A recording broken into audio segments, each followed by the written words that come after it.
All right, good. Start. Okay, we're live. Hey guys, how you going? How you going, Kevin? Hey, how are you? I'm good, thank you. Thanks for coming. Of course. Thank you for having me. No, that's fine.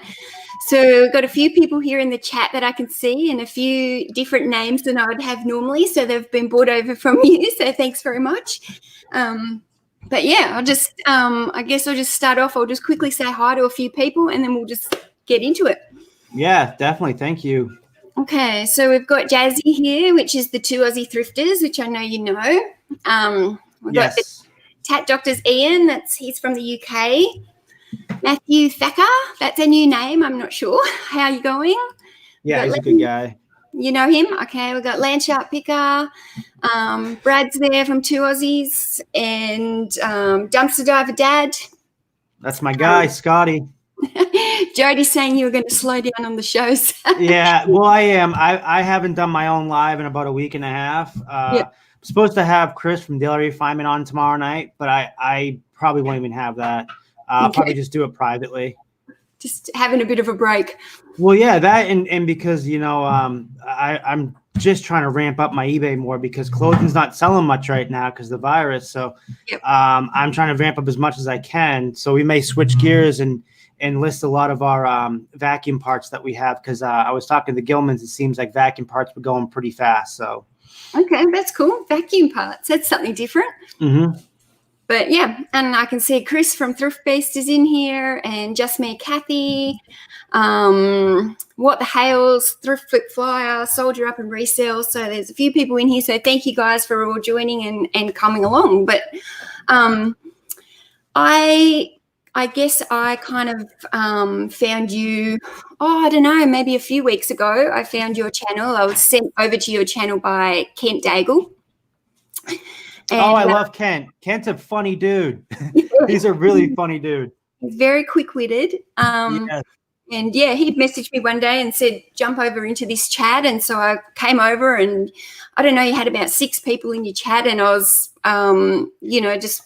Oh, you came over when we were watching our reseller reunion weekly program we were doing. Yeah, maybe. It was a few weeks ago. So I've seen quite a few of your shows since then and, you know, jumped in and I was like, oh, I really liked your energy and I thought this was cool. So, and then, yeah, we just chatted a few times on Insta and now you're here.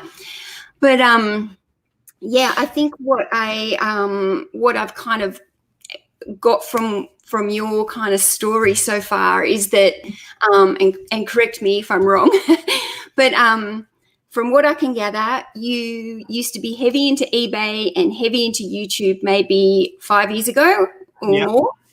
And you, from what I gather, after maybe about 4 years ago, you had a bit of a.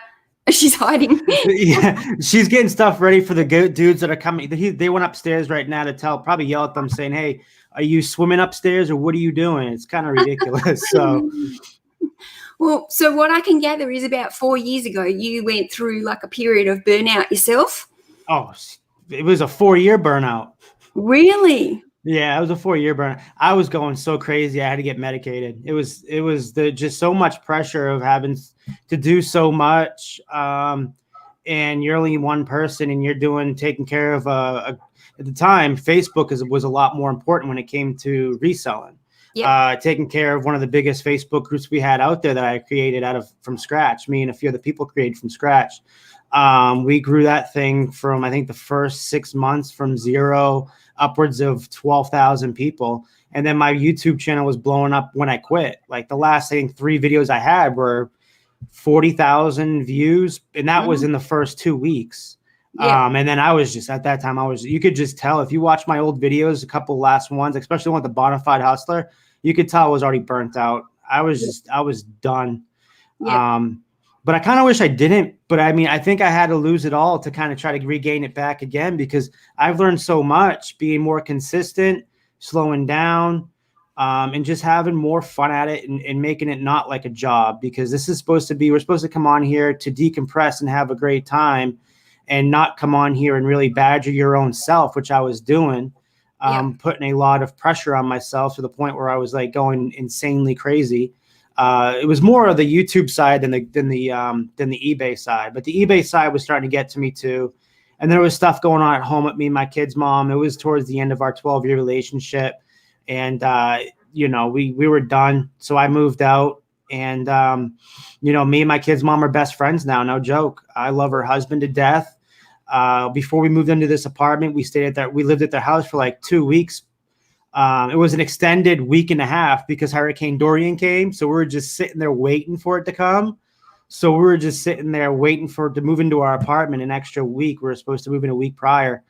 But no, we're really good friends now.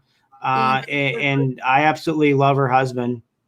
How good's that? It's so good that then you can just it's so good for the kids, that's awesome. So when you kind of had your crash and burnout, did you stop doing eBay as well as YouTube? I stopped everything. I stopped socializing with people. I stopped socializing with some of my closest friends, but they would still check up on me. I would get, I'm sure, I don't know if you would know them, but I would get texts, weekly texts from like Ronnie from Hearts Pickers. Yep. I would get texts from Chad from Golden Finger Picker, the Gilman, saying, "Hey, where are you at, man? Where's your head? Is that how you doing?" Just assuring them, just assuring me that, we may be thousands of miles apart, but we're still close and we know each other and we're personal. When you step on somebody's channel like this and you see them every single day, like we were on chats every day, it starts becoming personal. You know what I mean? Yeah. So, and that's the best type of friends I think you can have. Some of my closest friends is them. Like I've had them for coming up on 9 years now. So all these people are still my closest friends. I was talking to Sarah Gilman last night. We were on a Snapchat, the messenger where you can live chat each other. And she was talking to me about, the virus and everything. And just, this is how we are though. It's not like how it is nowadays where people come and go. Back then, there was only about a dozen and a half of us. Who kind of created this whole community that we have here now that's kind of extended all the way to Australia now, which is amazing. But we were very close. We all stayed in touch all the time. We were doing things. We weren't going out for Halloween. We were bringing Halloween to us. We would have 30 people on our Halloween hangouts that would come and go. It was like what you saw 2 weeks ago where we had the whole panel. But back then on Google Hangouts, you could have up to 10 people at a time. So we would have a panel and then rotating 4 people. I think there was one Halloween where we had 30 guests. And it was just a lot of fun. And the costumes were amazing. And then we even had New Year's ones. I think I saw somebody had a New Year's one where they were hammered. Well, we started that a long time ago, man. We had a New Year's one where we were all plastered. I think Sarah Gilman got in trouble with Dave that night. I was on the phone with Sarah till 7 a.m. I think we had like a 10-hour hangout. But that's just how we were. It was just a lot of fun. Yeah, I reckon that's so fun. But it's amazing when you say there was only such a small community back then. Yet those names that you mentioned, a lot of them are still in the community now. But like, it's amazing really that you guys had such a small, that like there just wasn't much reselling out there, yet you've got some videos with like 60,000 views about reselling. So did a lot of those views come from afterwards as that reselling has grown, or was that like all back then? So how it worked with YouTube is right around that time they changed the algorithm. So I probably would have had a lot more views now if they didn't touch the algorithm. But the way they touch it now is they want you to build a community within yourself. Yeah. So they want to have people that are going to consistently watch them. That's why you see like Craigslist Hunter, you see Rally Roots. They have a community they built, right? Mm-hmm. And they send a lot. 95% of the people that go to their site are new people, right? Because they're all of YouTube's throwing them over there. Throwing them over there because they're all suggested on your sidebar. Yep. I always tell people it doesn't matter where you show up in the search rankings. It matters when and if you show up and you're suggested on other people's channels and if they're big or not, because it's going to help you with your click-through rate, and that's where you really want to be, is in the suggested sidebar on a video, because that's when you know you've actually made it. Now, a lot of people didn't know that back then, but I was one of the ones that actually did know how to take advantage of that. So that's why I had a one-on-one interview like this, where I would have like 150, 200 viewers at a time. Back then was huge. And then we would all shout each other out in the videos, and then I would have them come on. I would always interview somebody that I was friends with that helped me get to where I was, because I always believe in giving back to the people that helped me to help me what I've learned, how successful I was at YouTube at the time. And so what I did was really just have them come on, because what happens when you have them come on and you use their name like you did today, like Thrifting Lounge, now you're going to get people, now you're going to show up on my suggested bar, right? You're going to most likely show up on my suggested bar. And then people will start clicking you from there. So that's exactly why what we did was we would always call paying it back. Yeah. We would do a collaboration before they even called it a collaboration, where I would have Steve Rakin on, and then Steve Rakin in the green room would have me on, so we can get cross promote and try to not leave anybody else in the dust. Yeah. But we were very smart about it back then. Now it's totally different. It's really strange on how this thing works. But I've kind of given up on even trying. I just want to have a good time. I want to start making more of the videos that I feel is different and that people aren't doing or copying. One of the things I know I'll never go away from. One of the things I know I'll never go away from is my haul videos. I love my haul videos. We've been doing them since the beginning of time. It's just, that's where I learn a lot of my information is from watching people's hauls. Yeah. And because what you do is you see it and then you just start doing your research. Like, oh, what's this on eBay? What does this go for? And if you're really smart, you go price it from highest to lowest. So then you see what the BOLO items are for that specific brand or whatever you're selling. That's how a lot of the things that we were able to play with I don't think it was really even an algorithm back then. I think it was more of just everybody getting together and having such a small community to send each other over to each other. But now it's like, if you compared my 40,000 views before I was blowing up and I quit, I'd be considered somewhere now in the hundreds to 200,000. That would be considered where I was going. Yeah. So you could obviously see where I was headed. But at that point, my head was just not even thinking straight. I was like an emotional wreck. You could see it in my videos. I wasn't being professional. It just wasn't me. This is me. Everybody in the chat absolutely knows who I am. And they know that I'm a very outgoing person, positive person. I'm a very energetic guy. And I always like to play to the camera and play to everybody in the crowd in here and just have a good time. This is who I am. Yeah. And I think that was one thing that drew me straight away to you was the energy. I could just feel it when you were in your live chats the other day. I was like, oh, this is good. I like that feeling of that energy.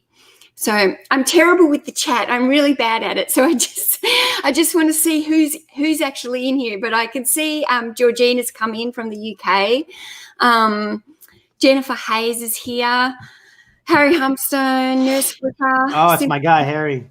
He's a guy you should get on. This guy is. No, I follow Harry.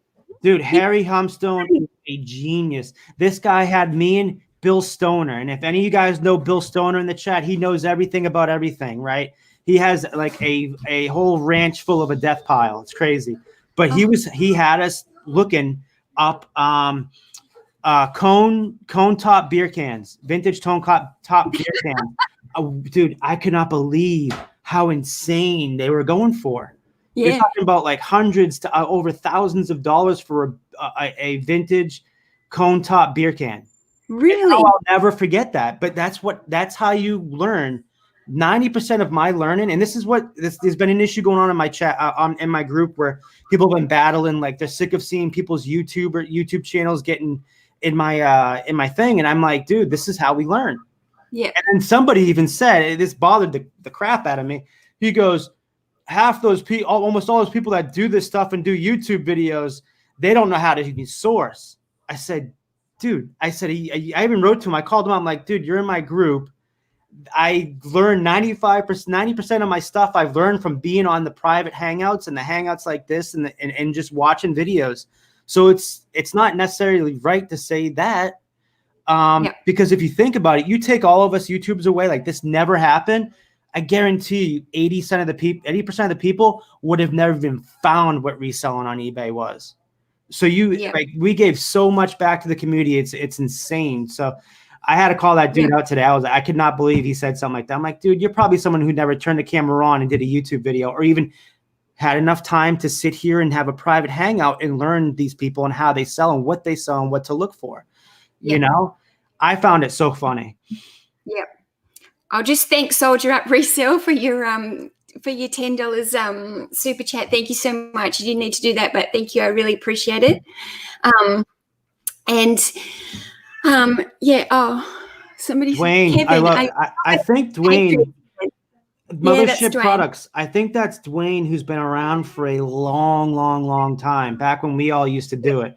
I'm pretty sure that's who it is, because I see him every now and then in the chats, and people say Dwayne, and I only remember one Dwayne from back in the day. So I wonder if that's still the same Dwayne. It is Dwayne. He used to do all the auctions.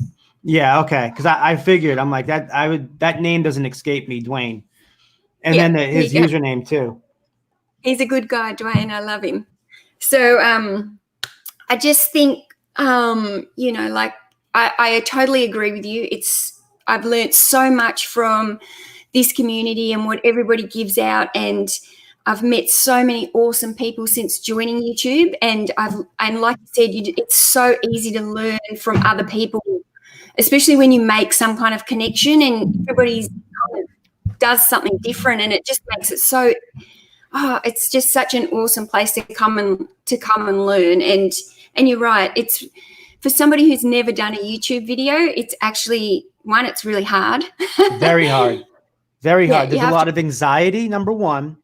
There's a lot of, number two, preparation. Number three, if you're not doing live hangouts, it's a lot of editing. And you know, it's like a piece of artwork.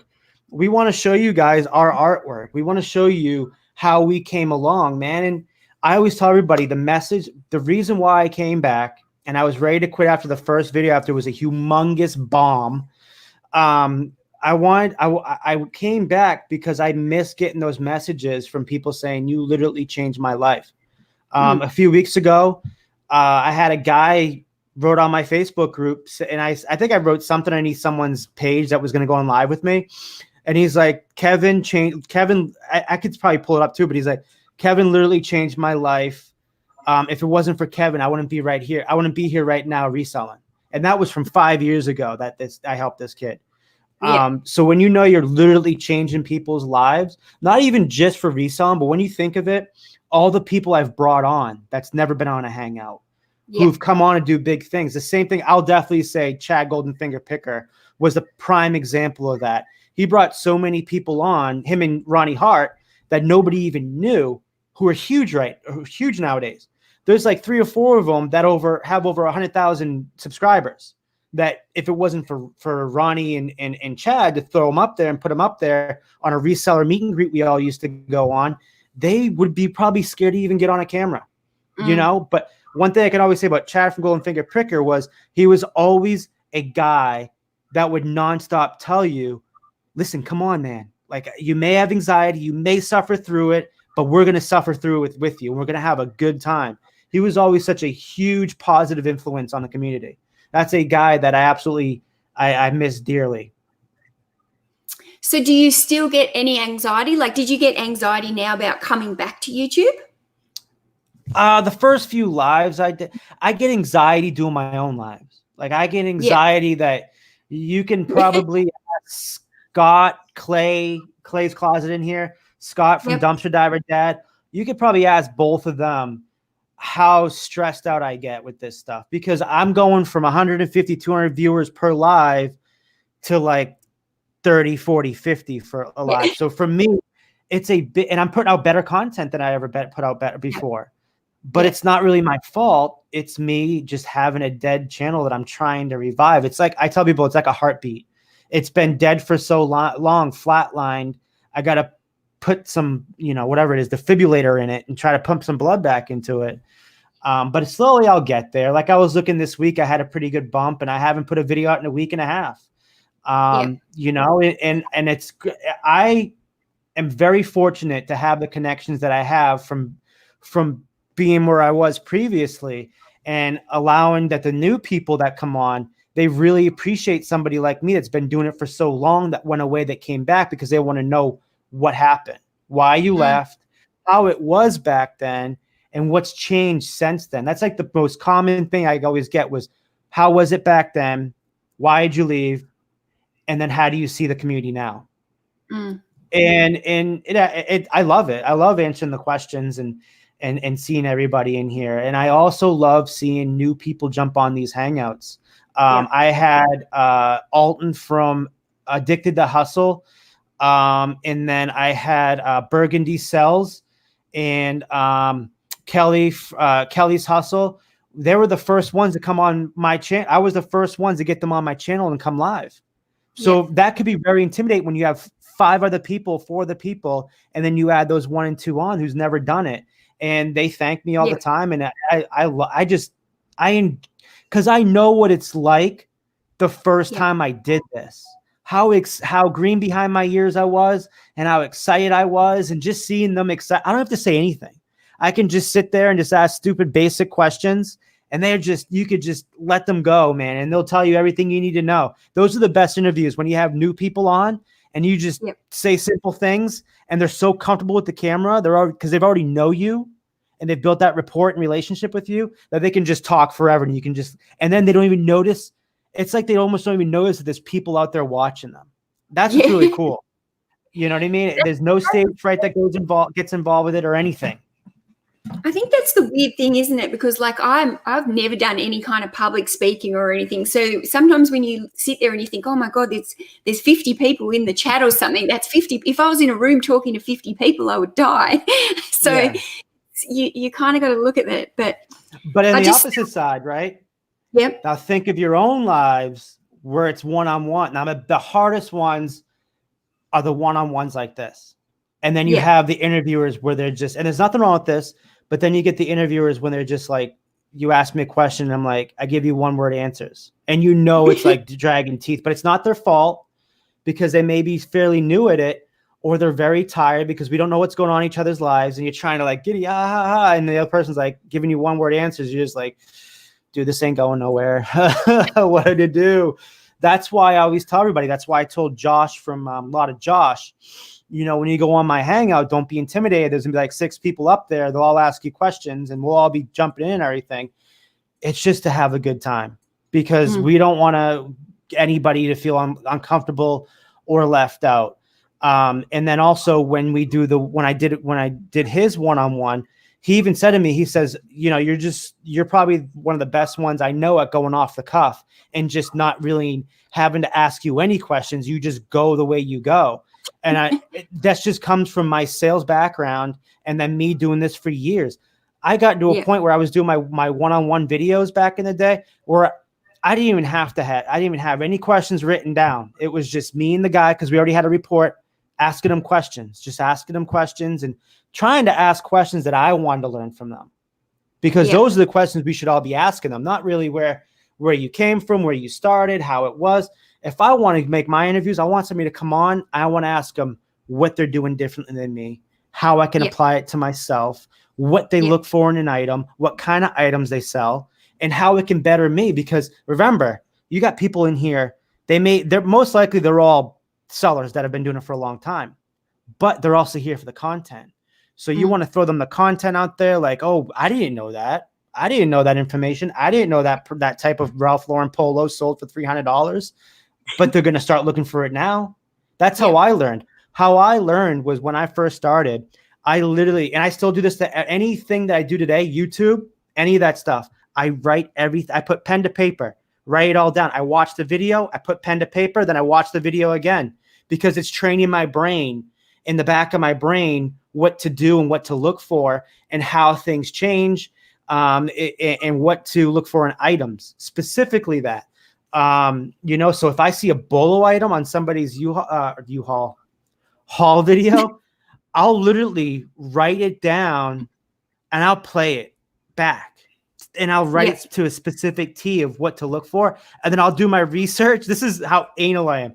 Then I'll do my research, write down what sells, and that's in that specific category, or if it's like a plush, what that one would sell for and why. Because you can say what it sells for and what it is. But if you can't understand why it's selling like that, doing a little bit of Google research, like it was a limited amount of run, or it was like a pre-Duffy before it became a Duffy Bear from Disney, then you're not really learning and you're not really knowing what to look for. Like on a pre-Duffy Bear, you're looking for the Mickey Mouse underneath the paw, the bottom of the foot, the tush tag that doesn't say Duffy. And then you can look for the different color ones, and they go for $300-400 a piece. So that stuff alone is going to stick in your head more than if you just watch the video and then it just keeps going on. That's how I work. Yeah. That's how my brain works, man. I am a what's that called? You got to touch it and learn it first before you can actually learn a subject. I'm not a good person at reading. I'm good at working it out, trying it, writing it down, reading that, and then working it out again, trying down, like problem solving. That's more like me, like an engineer brain. Yeah, I learn exactly the same way. When I'm self-teaching myself, I have to, I'll read something and then I'll Google that's something specific, and then I go back and I read the next line. I have to Google again, or I watch a video and I learn it step by step until I can work it out exactly how I need to know it in my head. Yeah, well, you also got to remember too, yeah, the time that I've been gone and came back, like I said, you could see there's very few people that is still around. And Dwayne, Dwayne tonight and I see him around every now and then. I'm like, I've always wondered if that's the same Dwayne. And sure enough, it was, because his username sounds familiar from commenting on my videos, and I know his name, Dwayne. So that stuff will stick to you. But what's going to happen if I went away and came back 4 years later? You wouldn't see another 90% of these people, and it's nothing to do against them or anything. It's different things goes on in their life and stuff like that. So I would still probably know another 10% from this time. It's just how it is. Resellers always come and go.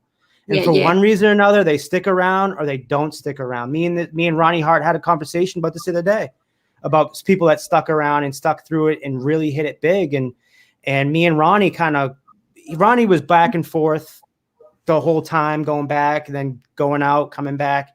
He wasn't really consistent like a Craigslist hunter. Because Craigslist hunter was more consistent. Plus, I love the way he has something that nobody has or can touch on YouTube, which is his setup. He just puts his camera on and he plays it throughout the day. And it's funny. I love watching his videos. You know, him and Cincinnati Picker really got me. I really was like, man, I got to do this again. I see these dudes doing it, and I'm like, I got to do this again. I love those two. Got to go back.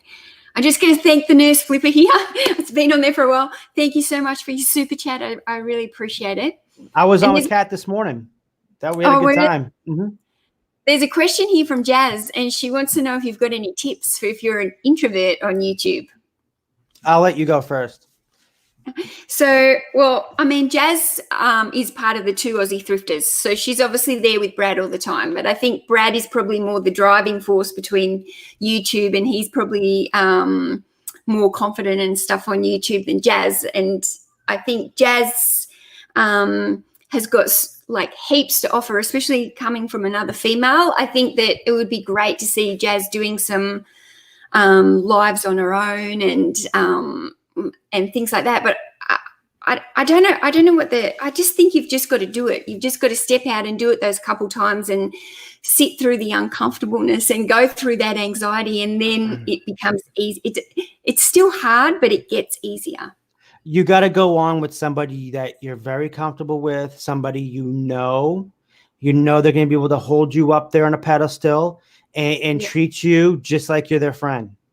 Yeah. You know what I mean? And not just another number. You got to do it with somebody you're going to feel comfortable with and have a good time with, and then just pretend it's a conversation, because this is all it is. It's a recorded conversation for the masses to listen to this or watch this down the road or in the future, years from now. That's all this is, really. I mean, I never knew people were going to watch my videos back in the day.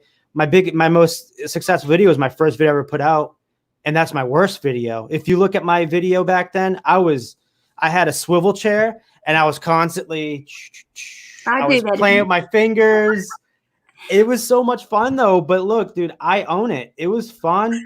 My best videos were the first videos I made because I was so excited, man. I just remember getting off those hangouts and just getting this butterfly feeling like, oh my God, I'm in. I was just on with Steve Rakin, Ronnie Hart, man. I'm in, dude. Like, this is it. I'm on the Gilmans.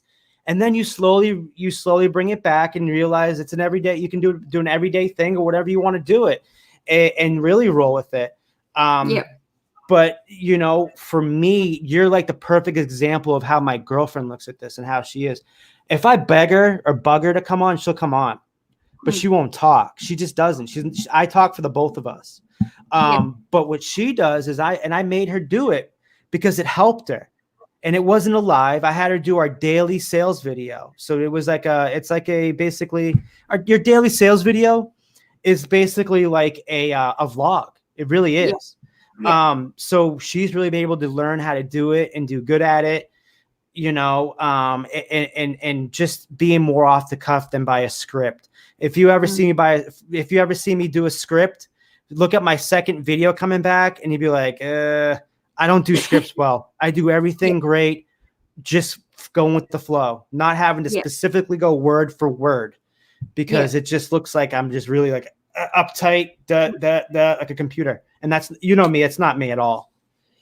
I'm the same. I don't really go off a script. I might have a topic in mind or something that I want to talk about, but I find that I just can't manage a script, and I just can't. It's just not for me. I just think it works for some people, and then there's other people that it just doesn't.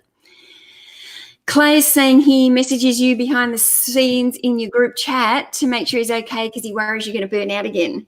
So do you think like I can see that you're the type of person who does have so much like energy and go in you. I think that type of personality can be prone to like burning out and just crashing again. So I don't like, what kind of, are you taking any steps or anything to make sure that doesn't happen again now? Or when I was doing it before, I didn't know what steps to take to hold myself back. I was just going with the flow, going 125 miles an hour because that's just how I am. I don't slow down ever. This is me during the day. I'll wake up in the middle of the night, and this is how you know you're a real reseller. I'll wake up in the middle of the night and I'll sit there with ideas I have for my eBay business or my Facebook group or my YouTube, and I'll immediately wake up. I'll turn the light on and write this stuff down. But that's what runs through my head. My best ideas are when I'm like doing something like you'll probably seen some videos where I'll sit there and I'm being interviewed, and in the interview, I'll look up like this. That's me thinking that's cha-ching. That's me thinking of a video for the future or something for the future. That's just, no, honestly, ask Clay in the chat how many times we'll go on a video and I'm literally, it's not really me. It's not really a discussion. It's more of me spitballing ideas in my brain, but I'm saying it out in the video. And then I'm like, boom. I think last time, ask Clay, last video we did last Thursday, I jumped on after a lot of Josh. And I was in the middle of saying something. I think it was about a video series I want to do about burning out. And I started talking about it. And then when I got what I wanted to, I said to her right over there, I said, Ashley, get the pen and paper right now. And I want you to write this down. I want you to, this is going to be the exact title.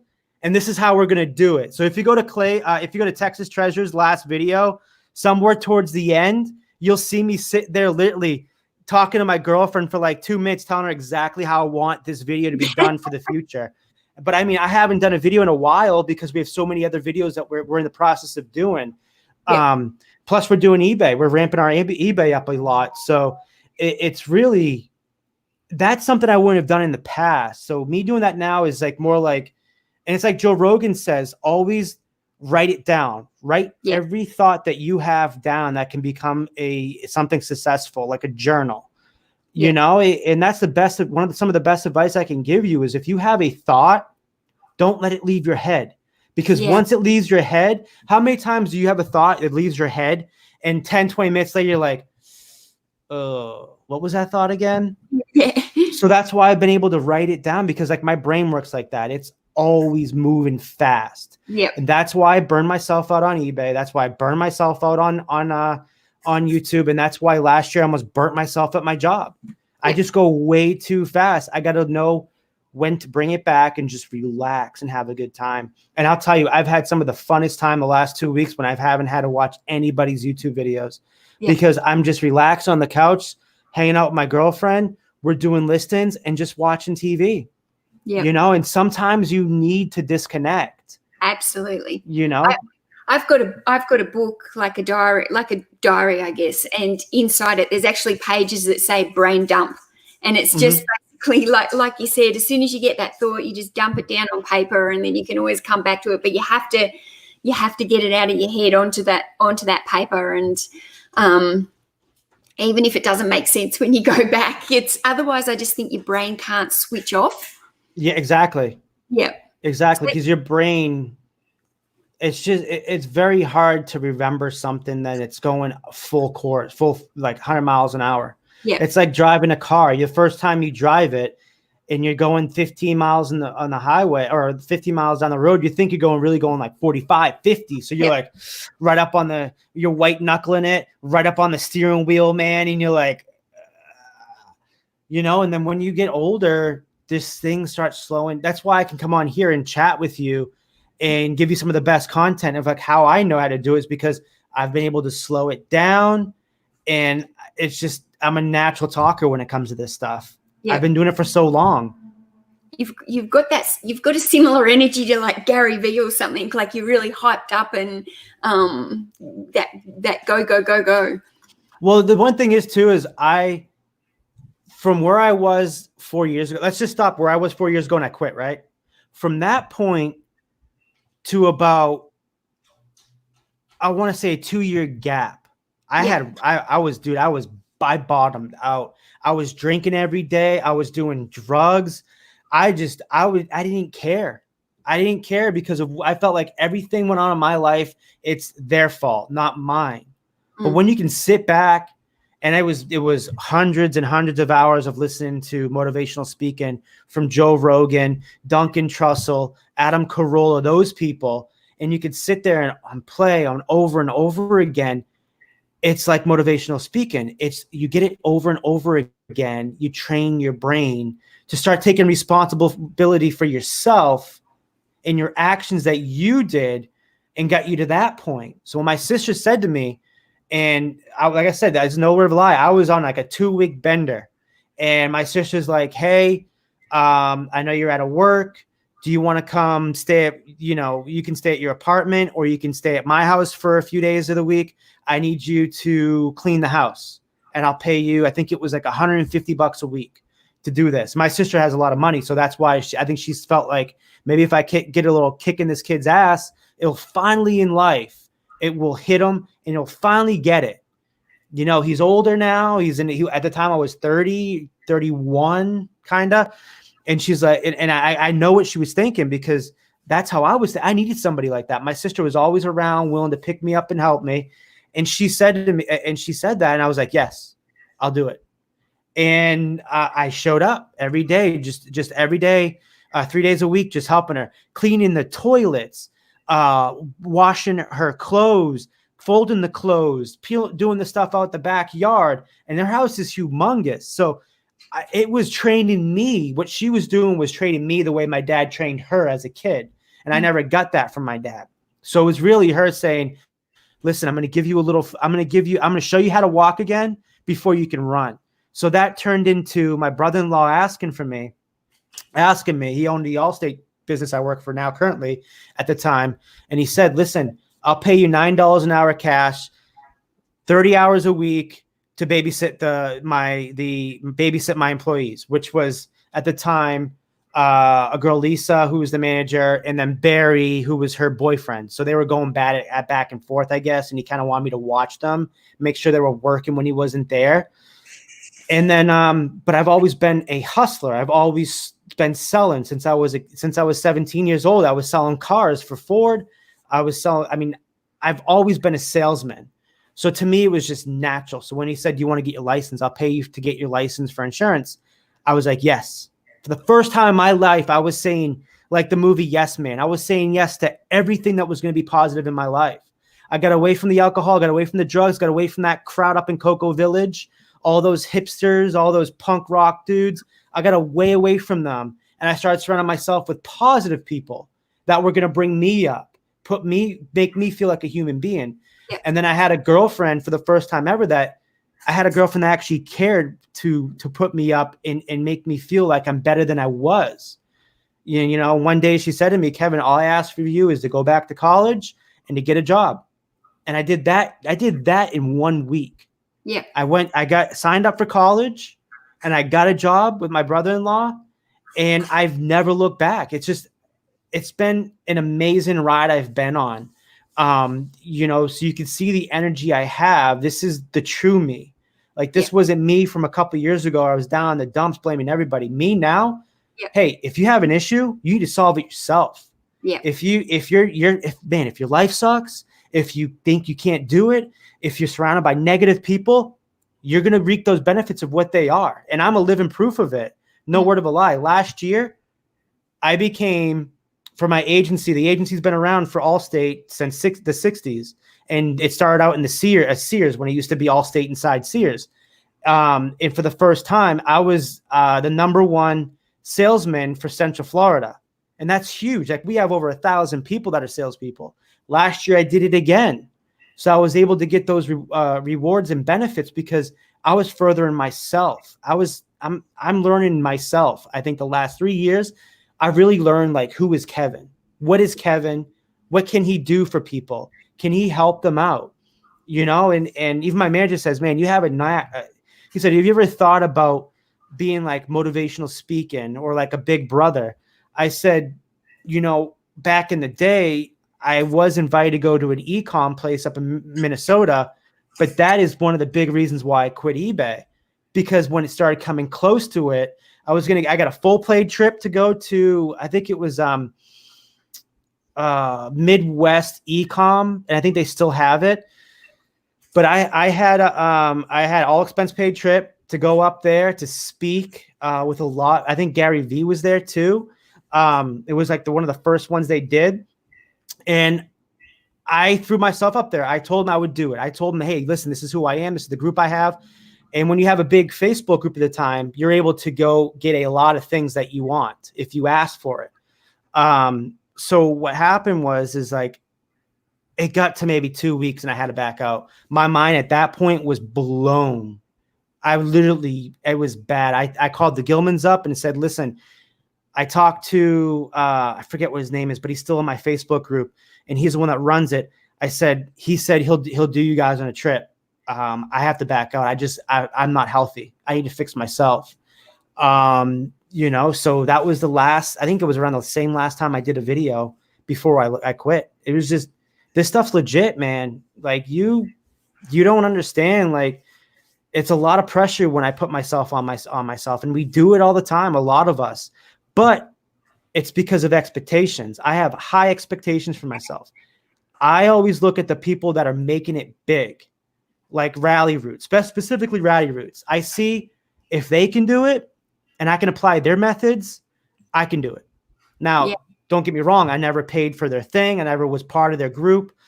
You know, none of that stuff. I believe in them because they're such positive people. Yeah. You can just see it. They don't want to hang out with negative people. Do you want to hang out with negative people all the time? No. Exactly. Exactly. But that's who I was surrounding myself with, man.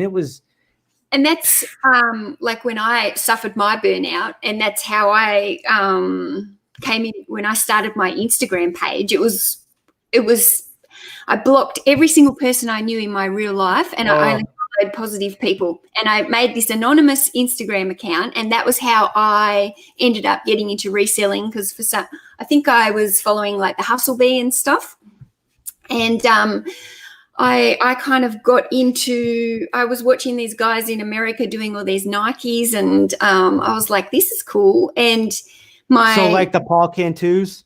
Yeah. Yeah. And so I think what happened was I ended up getting into reselling because I burnt out, so I'd stopped doing my other job that I was doing. So I think sorry, that just threw me. But it's a similar thing to what you were saying. I had to remove myself from everybody I knew and only surround myself with people who were being positive on Instagram, and that was kind of how then I fell into this community, and it's just been awesome ever since. But like, how do you think that going from what you learned, like during that time that you took off, how's it changed your business now? Like, has it made your eBay business different as such, or do you think of it in a different way? There's a reason why it took 8 months to make my first video from the time I started eBay. Right. Because I want to challenge myself this time around. Kevin, how many listens can you get to before you jump into YouTube? Because YouTube's a time suck. Yes. And I was able to get to 400. Now I'm at 660 or 650 right now. Yep. So that goes to show, before I left, I was like nothing ever over 300 listens, because I was spending too much time BSing and not enough time working. Yep. So that's why I say, like, I kind of had to go away to come back and really learn and really appreciate the community a lot more than I did before. Yep. For me, like, this time around, I want to do everything organically. Like, I want to start from the bottom. I want to start fresh. I want to go on everybody's videos and write to them so they kind of knew who I was first before I hopped on the lives. Yeah. You know, so that's exactly what I did. Now I'm like, yeah, I have no problem reaching out to the bigger guys, because this will help you too. I always tell people, look at your previous videos as like your resume. So when you're trying to get like a big wig on your show, look at your previous videos as like a resume. Like, how do you hold yourself? Are you getting, you don't have to get, a lot of people don't even care about the people you get on there, but is it consistently good? Is it good quality? Are you having fun doing it? That's the biggest thing. Yeah. People, because they do watch your videos. And for me, it took me a long time to ask any of the big guys to come on, because I knew I can get them on. That's not a problem for me because of my previous people. All they got to do. And I think every time I've asked somebody on, they've previously looked at my previous videos and they're like, oh my God, I've never heard of you, but how did you get all these people on? This is amazing. So like, I already had that going for me. So that's why, like, I've always been a step up trying to come back, but I haven't been wanting to step on anybody, because I feel like everybody in this group provides excellent content. Most of these community provides better content than you get at the top. Yeah. Honestly, they know more, they're better experience, and they're not doing it for views. They're doing it for the hell of it. You know, they're doing it because they want to have fun and teach. Yeah, they want to learn as well. I think that's what I love about new people and stuff, is they just want to learn. They're so eager to learn and listen to as many new people and get ideas and implement it into your own business. Yeah. Mel, do me a favor. Can you boot Sam Zaki, please? He's one of my old, Sam Zaki. He's one of my old admins who's, okay, I can see. Yeah, he's a little upset because I booted him for trying to basically take a coup on my group and throw me out of it. So, okay. Yeah. I can see that his message has been deleted. So I've just pushed remove. Yeah, I wasn't too sure. Yeah. Georgina, the spanner's all over it. Thanks, Georgina. Thank you, Georgina. Thank you. Yeah.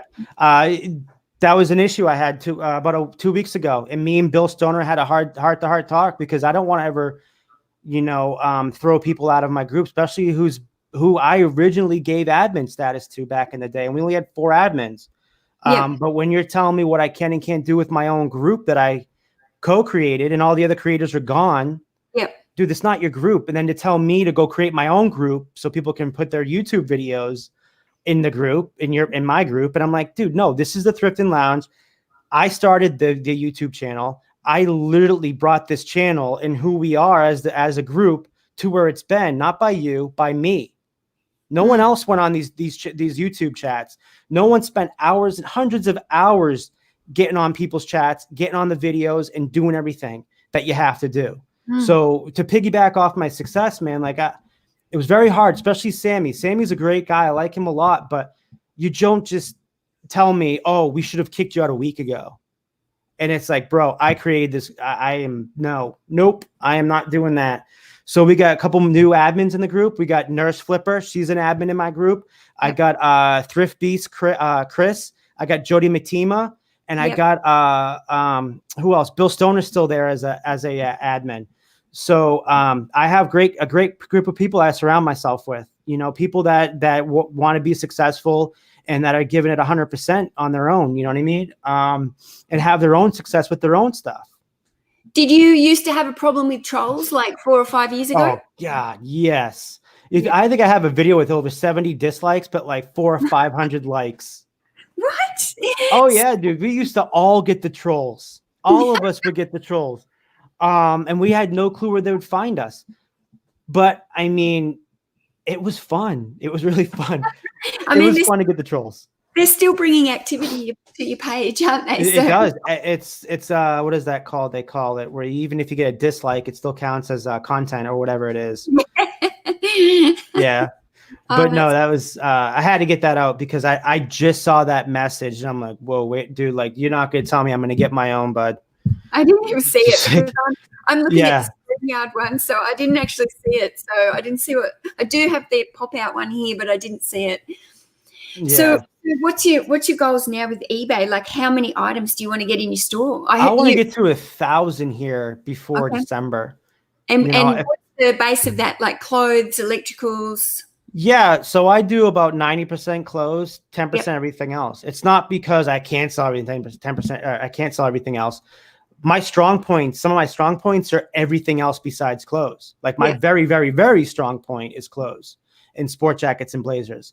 But I have strong points when it comes to antiques, when it comes to Civil War letters, when it comes to Afghans, when it comes to quilts, when it comes to needle stitched needle points. And that's all because I've had people on my videos in the past that taught me that stuff. So whenever people say, oh, you're just a clothing seller, I ain't just a clothing. You put me up with some of the best and I guarantee you I will beat them. I will beat their ROI because I'm very smart at what I do. I'm very methodical at what I do. And I don't just pick up every little thing to like a $5, $10 item because I look at, I need to make money per hour. So I break it down. How long did it take to source? How long is it going to take to pack? How long is it going to take the picture? How long is it going to take to sell? Okay. Sell the part that's not a big deal to me because I have no problem sitting on items, but I look at myself like how much I make per hour. Yeah. And if I'm not making a certain amount of money per hour, it doesn't, I can't do it. It doesn't matter what the quantity is. Like I like the big stuff. I like selling the big stuff, but I also, my meat and bones is the I would say $25 to $35 range, but I average, you know, before taxes and before fees, about $67 an item. So, and that when I left, I was $35 an item. Yeah. So when I came back, it's easy to see why, because I was more retained of what I was buying. Yes. And listing. Yes. So, I mean, I think I find it funny when some people like that guy today in the comment section in my group was like, oh, these guys came in source. I'm like, bro, put me against you. And I can guarantee you, I will make you cry because I've been doing this so long. I know what to look for, where to look for it. And you can ask my girlfriend. I have no problem staying 3 hours at a thrift store or three hours at an estate sale to pick over everything, every little thing I'm going to be able to make money on because I know what I can do and what I'm capable of. Were you actually full-time before you crashed and burned out? Yep. And so now you're working and you're working your way back up to full-time? Yeah, my goal is by the end of the year to be full-time, but we just took this is a huge setback because of this virus. Yeah. Gonna make it hard. I went from $5,700 one month, I think back January. Yeah, January to February making $4,200, which is more like where I should be. It was the $5,700 was more balloon because I had a $1,200 lens I sold. Cool. So really I should be somewhere around $4,500 a month. Yep. And I keep adding. So I'm keep like 10% each month. I'm adding into my inventory online. Yep. So I should be making more, but right now I'm not making much because of this virus. Yep. And I need to start getting other things listed besides the clothing I got. And I do have the stuff. I I've gotten lazy with getting like the I have a bunch of electronics to list. I have like 10 vacuums to part out and list. I have 3 boxes of Legos to break. I'm trying to figure out if I want to break them up into colors per pound, or break them up per pound, or break them up by or like by pieces. I haven't figured that out yet on the Legos. Yeah, I'm not real good with Lego, but I did do some a few months ago, and I found that the mixed bags sold better than the individual coloured bags. But again, that's over here, and it might be different to your base over there. But yeah, I think so. When you went full time, did you pick up more bread and butter kind of pieces? Like, are you more like at the moment you're part time, so you're more choosy and you can find that higher average? So when you full time, are you happier to sell some cheaper items? Because I think when I go full time, it's gonna be me getting a hold of my ex-girlfriend's sister. She's an estate lawyer, who I can go to, who's given me she's actually said to me, clean outs, Kevin. And she lives in the most expensive area in Brevard County, and we live in an expensive area, or a rich area. So she knows the people that come into that place. And then she's in the same building as a realtor who actually got her the job at where she's at now, for her estate law. And then there's also a mortgage company in the same building. So I've been telling my girlfriend, like, we need to get business cards because I want to try these clean outs. Because I know what I'm capable of. If I get a couple storage units to put this stuff in and then sell this stuff, I want to be like, my goal is I met Devil Dog Treasures a few weeks ago, and man, he opened me up to a new world about buying storage lockers, buying out estate sales, sight unseen. What else was it? Oh yeah, doing clean outs, all that stuff, and having a whole crew and a big warehouse. So it's there. The money is there. The profit's there. It's up to us to go and chase that stuff. So when I see somebody doing that, I can use him as a resource now. So even though we go on Hangouts and you think it's just lives, these Hangouts, we're also building up our Rolodex. So like one of my biggest pieces of my Rolodex is Ronnie Hart, who is like, I owe like so much gratitude and everything to. Ronnie's all, dude. I've known Ronnie since he was Hart's Motors Company, before he was Hart's Pickers. Okay. And he transferred over to Hart Pickers. But we all came up around the same time. He was there a little longer than I was, but we all came up around the same time. But I learned so much from him, and specifically the Gilmans. Those two I've learned the most from. And I've just taken what I've learned, and I'll ask, why do you think I started picking up vacuums and household pieces so I can ask the Gilmans? Simple as that, because those are like, that's your Rolodex. So like when I start doing these buyouts, if I'm looking at storage lockers, who do you think I'm going to go to? I'm going to go to Richard from Devil Dog Treasures.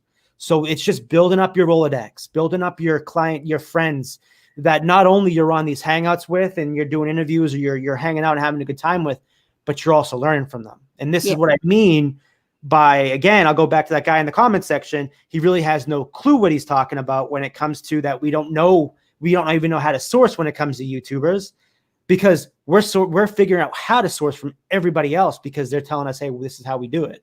So again, this goes full circle again. Yeah, I think there's so much to learn on YouTube, and YouTube is like you said, it's a time suck, and you do have to be careful on it. But there's no better place to learn and make new contacts and see, who's selling what and what you can maybe learn from that person. But how do you think you're going to go about not getting sucked into losing too much time with YouTube? I'll tell you right now. I'll ask Clay. Clay, you're in the chat right now. I'll ask you a question. I gave him an assignment. Okay. And this is because I want to prove to everybody, all work, then play. Work is YouTube. You're never going to be, I'll tell everybody in this chat, 99.9% of you guys are never going to hit it big on YouTube. It's just too big of a community now. You'll never hit it big on community. What you're going to hit it big on is if you ramp up your business and you go full force in your business, and then you do your work first, then after you do your playing, you get on the Hangouts, you watch some YouTube videos. Now you can still watch YouTube videos, Depending, like me, I'm ADD, where I can't even watch YouTube's videos in the background now without getting distracted. But Clay, can you answer me? I gave you an assignment last week. I said to him, I want him to go do less YouTube, more eBay, and more reselling. And I want to know how that's worked out. And if he sold more and if he's been able to get more done without having to worry about YouTube. Because remember, our business comes first. And with me, the first time, it was YouTube first, then eBay.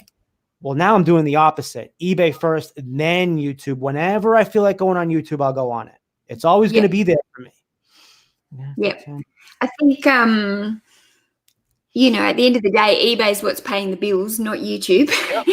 But, you know, like definitely you can get sucked into learning and spending time on YouTube. But I think for me, I try and put the AirPods in or you know, the headphones, and I'm still doing a million other things. But if I sit down at the computer and I'm watching a chat, that's where I get really distracted. So I can kind of listen and do other things on a live, but pre-recorded when I have to sit down and watch it, that's a time suck for me. And if I get too into a chat, then that's another time suck.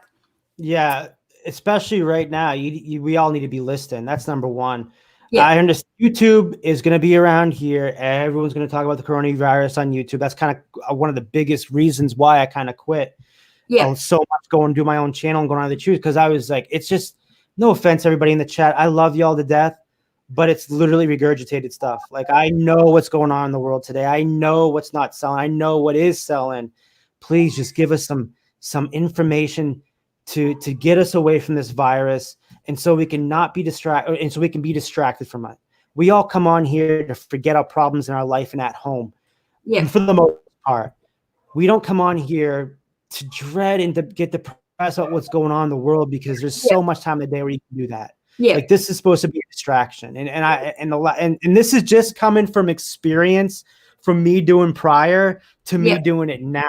Like, everyone wants to jump, and I know everybody wants to jump on the bandwagon of putting their video, like the virus, how it's affected it. Yes, I know it, but I'm telling you, you're going to get just as much views if you just do your haul video, or if you do a video without mentioning the virus. Because like, I don't know about you, but do you want to come on here every single day and watch a video where they are talking constantly about the virus, how it's affecting? I know who it's affecting, how it's affecting.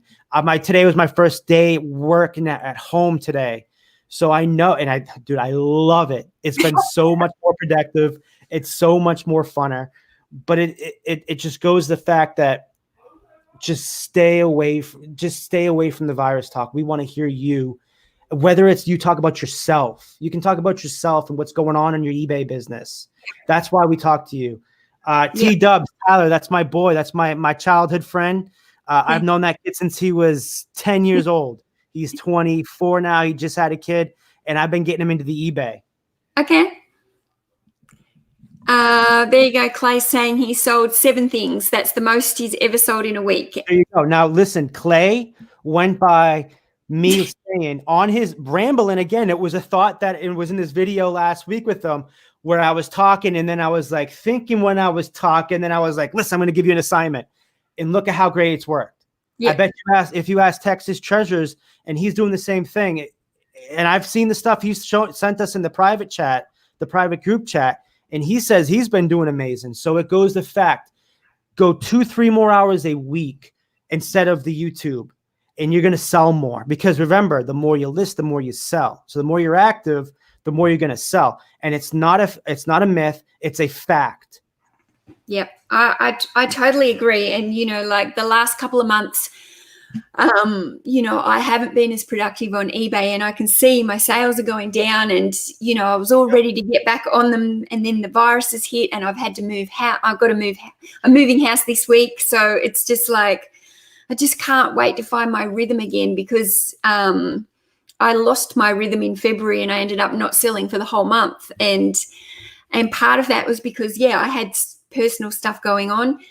You know, I stopped taking my anxiety meds, and then that just made me crash and burn. And then you got to, if you're on, dude, I was taking them, but I learned how to live off them. So with not having to have them anymore. And now it's the point where like my anxiety's been creeping back, but that's why I gone away a little bit from the YouTube, because I know how to self-medicate myself. Yep. I know what I don't need. And shout out Money Mental Andrew. He wrote Get Drunk with Dana. I don't drink anymore. I'm coming up on next month's going to be 11 months sober. Right. Okay. And it was one of the hardest things to do, man. Like I told you, you heard me. I didn't stop when I came back and was doing all this positive stuff. I didn't stop drinking. If anything, it picked up again. Yeah. And then it stopped because like one day, I think everybody here knows the story. One day I was looking at, I mixed whiskey with beer, and then I had taco smell, I call it.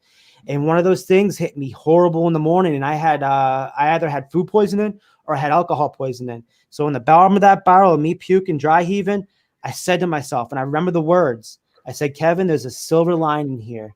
You're done, bro. If you survive this, no more drinking, Kevin. You are absolutely done.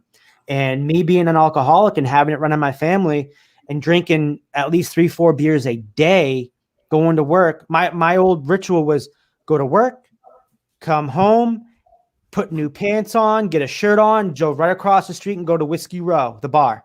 Every single day when my girlfriend comes back, you can ask her.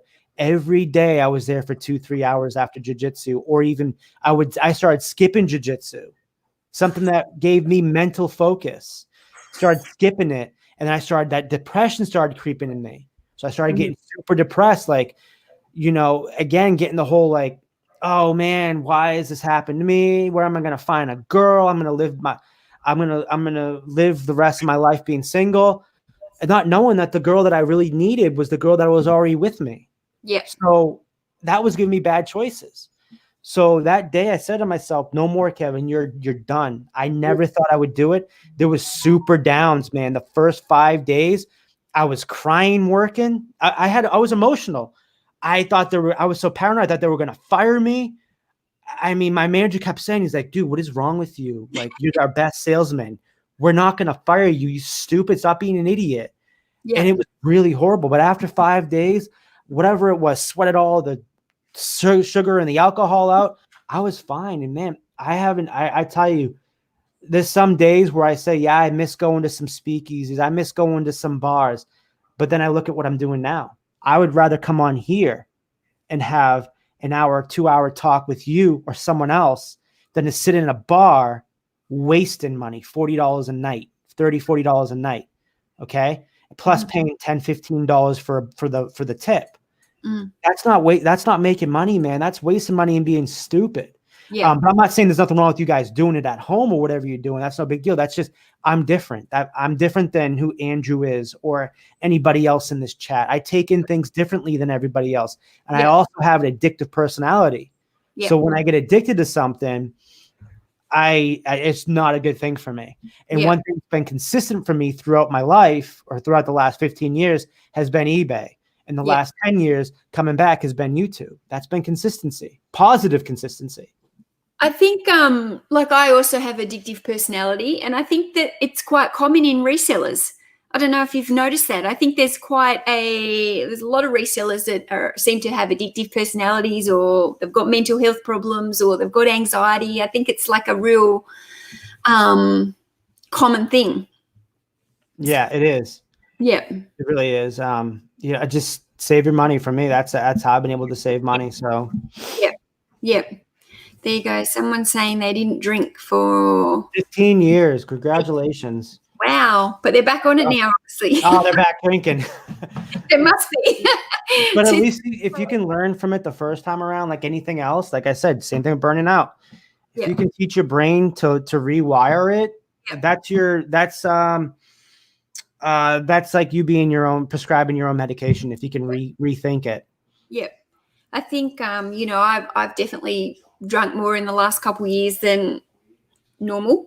It hasn't been pretty a few times, but I'm definitely on the wanting and needing to scale back a little bit as well. So I don't want to go cold turkey, but I definitely need to scale back a bit. Yeah, right now is the best time to just, I guess, drink because you're stuck at home all day, dude. Like I tell you, I miss not getting hammered, not the hangovers. I just miss the buzz. Yeah. That first beer, beer and a half, 2 beers, where you're getting that little bit of buzz. You're funny, because after that is when it just goes downhill. It really is for me. Again, I'm different than everybody else, so my downhill is, and I knew it was time to get rid of it when I'm sitting there calling my ex-girlfriend, calling my friends, calling my mom, my dad at like 1 o'clock in the morning. Then I got to be up at 7 o'clock in the morning the next day to go to work. That's when it's like, dude, like, why? What are you doing? Nothing happens ever good after 12 o'clock, man, when you're by yourself and you're drinking. Yeah. It doesn't always make for the smartest choices. Yeah, it doesn't. But I think eBay does. I honestly, eBay and YouTube, I don't see any. I can say I've never made a bad decision or a decision I regretted on YouTube or eBay. Yep. Plus, you're making money. Yeah, I mean, eBay's awesome. I love it. I mean, I've probably made a couple of drinking mistakes on YouTube, but those are fun hangouts. I missed getting plastered on the hangouts. It's like you're drinking with your friends, really, isn't it? Like we are friends, though, right? It's kind of feels like you're in the pub, but you're at home in your pajama pants. You can do whatever you want. Really, you can. You can wear no pants as long as you can see yourself from here up. You're up. Do whatever you want and just have a good time. And I like watching Andrew's when he get drunk with Andrew or whatever it is, his little videos. I laugh, and being an alcoholic, I have no problem watching it and having a good time and laughing because I do not miss the next day. I do not miss the hangovers. I hated that. The sweats. Oh my God, I hated that. Oh, get away from me. Oh. I think Andrew's cut back a bit lately, and you know, Andrew's the same. You know, he's a really good friend of mine, so he knows when he's on a bender and he needs to pull back a bit. So you know, he's worked that out at the moment. He's only drinking on his Friday night live now, which is once a week, and that's pretty good if you ask me. That's great. I see Georgina's in here. Hi, Georgina. How are you? I love her. She's amazing. Isn't she cool? Nice. Yeah, I think she just started subscribing me too, but I see her in a lot of the chats that I'm active in whenever I go into the chats. Yeah. But she's a nice person too. She's great. She's awesome. And, you know, it's pretty late over there in the UK for those guys. Yeah. So it's, thank you guys for being here. I know it's late for you, and I do appreciate your support. But they're not working either. So. And Tat Doctor here, he's also from the UK. So there's a few UK people in here. I always get the UK people. I love the UK people. Yeah. I remember back in the day, the only UK person we had was Tom the Picker. Oh, yes. I think Tom's still around. I just talked to him a couple of weeks ago, trying to get him on one of my hangouts, and he's been watching my hangouts, but I'm trying to get him on one. It's been a while. He was small back then, and then like I left, and he was huge because he's still in my Facebook group, and I would look at his videos every now and then. At the time, he was having a lot of viewers. I think it was a couple of years ago, but I think he went away a little bit too. But it's crazy to see the successful people that were, number one, consistent. In order to make it in YouTube, you're never going to be an overnight sensation. You got to be consistent. Whether it's 1-2 videos a week, just be consistent at it. And then just also have fun with it. And in your videos, show that you're having fun with it, because everyone wants to see you happy. I always tell people to go back to the video I did on my estate sale a couple of years ago. I think it's the 1960s estate sale I did, and you could just see the smile radiating through the TV on me. I could not believe the stuff I found. I was all smiles. I was so excited. It was just an amazing thing because I've never found stuff like this, because we pre-picked an estate sale before they were doing it, and we got stuff so cheap. And I was just, man, when you see somebody that is just ear to ear with smiles, laughing, stuttering because they're so excited, they don't know how to get the words out. That is, man, that is something I love seeing. I love watching. Yep. Righto. Tom is a great bloke. Great. I'm not sure. Tom might be the one I was on live with the other day on Nic's channel, but I'm not 100% sure. It was an English picker. Anyway, we might I've kept you for over an hour now, so we might wind it down, and I'm going to go and pick up the keys to my new house today, so nice. Yeah, we're going to move this week over the next few days, so I can get the keys today, so I can go in there and have a bit of a look. So that'll be exciting. But congratulations, that's a big step. Yeah, it's going to be good because I'm going to have a new office for my eBay, so I'll actually won't have to be in here in the living room, and I'll have a bit more privacy, and I can't wait. So got my own space again. It's so much easier when you have your own space. I'm telling you, like right now, if you look like, let me move this mic. If you look at my stuff over here, like that is just my eBay overflowing into my living room. So it's just getting hectic. I'm thinking about getting a storage unit, but I'm waiting maybe a few more months when the market goes down a little more for a house, because I already own one with my kid's mom, but I want to own my own, and then be able to. I'm debating on whether a condo or a home. I'm thinking home now. I'm leaning towards more because I can have again another eBay room. You know. Oh, I need one. Yeah, so it was Tom. So I did a live the other day with Nic Hills, and Tom was in the chat. Oh, and you had to, oh man, I would have loved to seen Tom in the chat right now, because we would just have a good time with it. I love Tom. He was awesome. He was a really good guy. Yeah, because he was like the first YouTube picker that we all found. Like we all talked to. He would come in our chats, and I mean, it's so crazy to think of all the people that back then that were just coming up, that now there's a whole English community, and now there's an Australian community, there's a Canadian community. And it's so crazy to think that like before it was just us goofballs and that was it. You know, like it was it. There was nothing else to watch. But now there's just hundreds and hundreds of people. I thought Tom was quite young looking. So if he's been around for a while, he must have been, I don't know how old he is, to be honest, but he did seem, I thought he was quite young. But. If it is Tom the Picker, he's been around for a good 6-7 years, a long time. Okay. Yeah, it was definitely, I'm pretty sure it was definitely Tom the Picker. And it's so crazy coming back and seeing how old we've gotten. Like you see Sarah Gilman, she's like, and Dave Gilman, they're not as young as they used to be. Then you see Ronnie, he still kind of looks the same, but like he takes that hat off and it's like, it's a whole different Ronnie. Wesley from Ben Flippin' Hard Goods.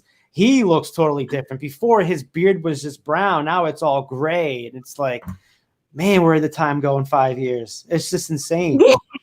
And even myself, like, I'm 30. I was 30 and now I'm 35. So even that is like, it's hard to think, man, I just wish we were younger. We just stuck around, you know. Coming from me, who's nearly 44, I definitely wish I was younger. You definitely don't look it. I'll tell you that. You don't look it. I feel it. I said the same thing. Like it was like once I started hitting 32, I started feeling it in my back and in my legs, and then I started doing jiu-jitsu, and then it just feels even worse than before. Yeah. But it's you good. You definitely start to go. You get up and down on the ground to do your eBay, and you're starting to go slow, and you're like, oh my God, I feel so old. Even sitting down is like, because I don't know, it's just awful. Don't get old, guys. Georgina, Bron, and Mel don't. Well, Bron's only 27 and Georgina's 30, so I'm the old one. Yeah, so that's not old, guys. Like, wait till you get 2-3 more years when you start really feeling it. That's it. 27 and like 30. That's not old. Wait till you're in your mid-40s.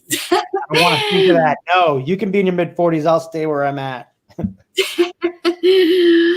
Anyway, let's finish it up here, and I really, really appreciate your time. I've got your page and your Instagram page in my description below, but if you want me to add your Facebook group, then just send me the link and I'll throw that in as well. Yeah, it's Thrifting Lounge on Facebook, and then Thrifting Lounge on YouTube, Thrifting Lounge on Instagram. And then on my eBay store, you can peep me on my eBay store, Thriftoholic. Thrift, and then the letter O, and then holic, HOLIC. Not alcoholic, but Thriftoholic. And then I will be on Bolo Buddies. I'll be on hers tomorrow at 10 p.m. And I'm debating, I may do my first live in 2 weeks tomorrow with Daily Refinement, Chris from Daily Refinement, because I'm supposed to do a video. I'm debating on whether it's going to be private and then my girlfriend will edit it, or I'll do it public and just go live. I'm not too sure yet. So I'm on the fence about that. But I think there's a lot of people that'd be keen to see him. So, that'd be a good, whatever you do, throw it up live. We'll share it on Instagram. Yeah. And if you guys like me doing these and stuff, go to Ronnie Hart's page and message Ronnie Hart from Hart's Pickers and message him, Ronnie Hart on YouTube or Ronnie Hart on Facebook, and say, you need to do a live again with Thrifting Lounge Kevin. He's talking about you. He wants you to do a live with him. Because he says he's like, in the chat. Huh? Ronnie sometimes comes in here in the chat, but he's quite busy. He's a lurker. He's not as busy as you think. He's a very he's like me. He won't write in the chat. He'll just watch what goes on. And then at the right time, then he'll click in. So, and I know he'll watch this. So if you guys, again, go to Ronnie Hart on Facebook and tell him to get his ass on one of these videos again with Kevin, because you guys miss seeing us together. Yep. Done. Thank you guys so much. Everyone. Thanks, guys. Thank you. Thanks for everyone in the chat. See ya.